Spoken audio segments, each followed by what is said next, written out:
Hey everybody, welcome back to the shop. Welcome back to Worth Guitars. It's Sunday. I thought we'd do a little update video. It's been an interesting month, to say the least, here at the Worth Guitar World home headquarters.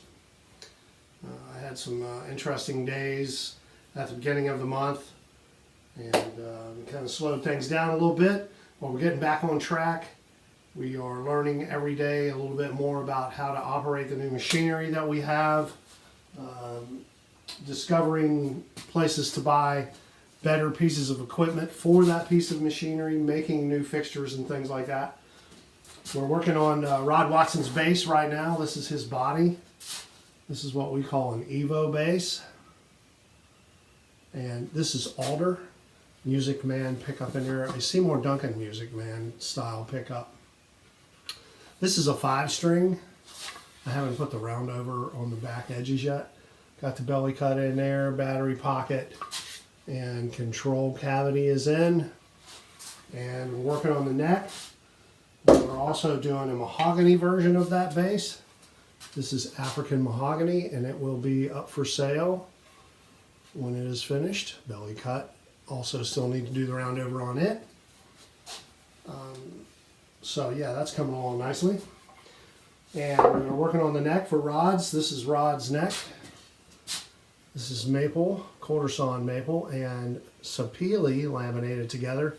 And we're laminating in some carbon fiber rods to stiffen the neck. Since this is a 5-string, I thought we'd put a little extra stiffener in there, you know what I mean? Yeah. So we're doing that. And in the process, I worked up a cool little jig for drilling the holes for lining up the fretboard and the tuners. And these have this little metal inserts in there so that you can drill through without messing up the jig. And that'll help us make sure that all of the parts line up when we go to glue it together. So you can see the holes in there already for that. 2 there, 2 there. Do the same thing on the back side of the fretboard. We have little tiny little 5mm aluminum inserts that we put in, and we epoxy those in. We epoxy the fretboard on. We got epoxied carbon fiber rods in here. So this neck will be very substantial when it's done. We still need to glue some little ears on here because it's not quite wide enough for the overall size of the 5-string headstock. Got 3 on the top, 2 on the bottom. So that's where we're at on it. Getting ready to start working on that a little bit. The guitar for Charlie Roccaforte is finally finished in the sealing and filling process. I'm trying to unhook it right now, that's why it looks weird, me fighting something over here. So, you know, you've seen this, and the back is finally filled and sealed properly so that we can get a nice flat finish. Mahogany has an open grain, porous structure, so, you know, you got to fill it good or you're just going to get a weird finish in it. If you want a nice flat high gloss finish, you got to fill everything. So that's been done, and now I'm getting ready to start untaping all of this to make sure it's all clean underneath, and then we'll retape the whole body, the whole back of the body, the whole back of the neck off, and the headstock, and we'll do some spraying on this. This is going to get darker, and it's going to get a blue sunburst on it. Even though I really like this color, we're going to make it even darker because that's kind of what we're shooting for. So that is in process, and it's getting ready to get going this week. We should be able to get the final finished colors on there. Then we untape the whole body again, and then we tape the front off. Then we do the back. The back is going to have that nice old traditional mahogany, that burgundy mahogany look, you know, that you see on a lot of the older guitars, especially like the older Les Pauls and that type of thing. So that's what's going on with that. So that's in process. So we got those 3 guitars going. We have an acoustic build going on. I haven't been able to work on it much, but you know, we're getting there. So I think that's all I got for now. We got a bunch of builds coming up. You guys, thank you so much for being patient. We're trying to get it done. We're working on all of these guitars as fast as we can, and you know, we can only do what we can do, but we're getting there. We're getting there. So let's see.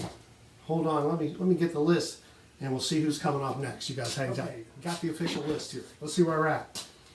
Les Mosley's bass is going to be another one very similar to Rod's, except it'll have a nice quilted maple top or a flame maple top. We're not sure yet.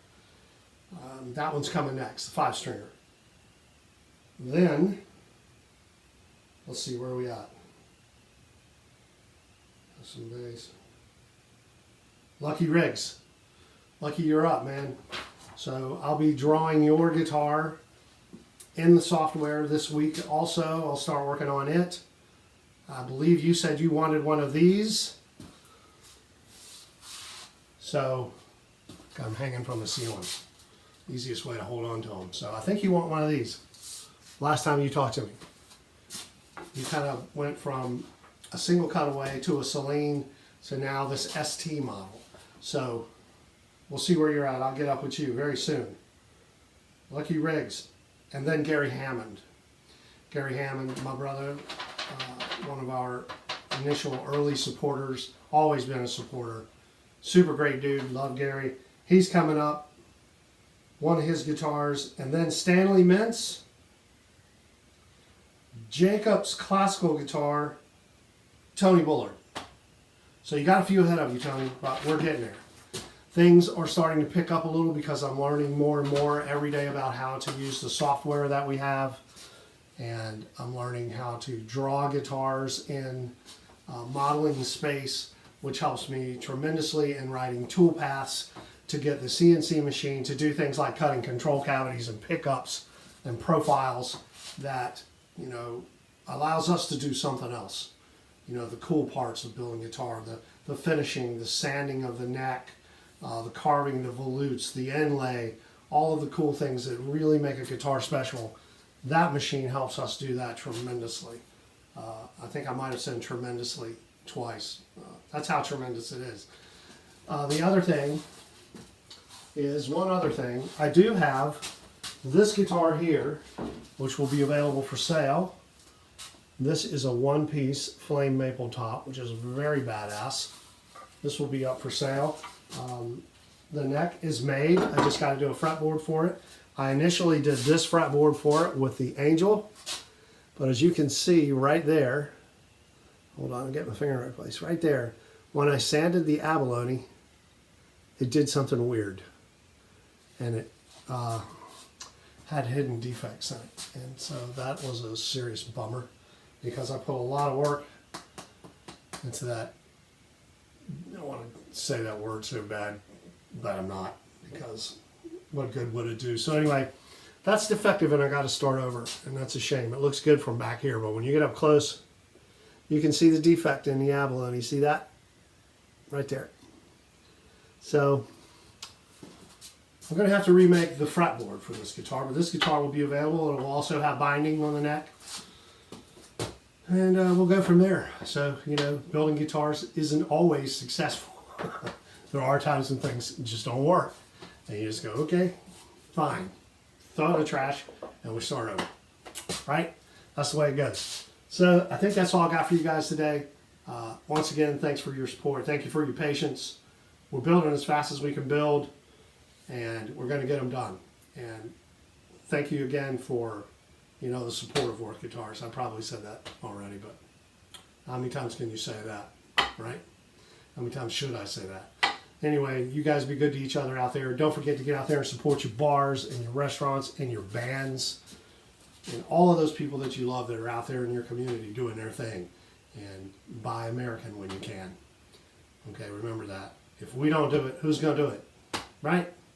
Okay, peace. You guys be good to each other out there. We will see you out there somewhere. You know it. All right, bye.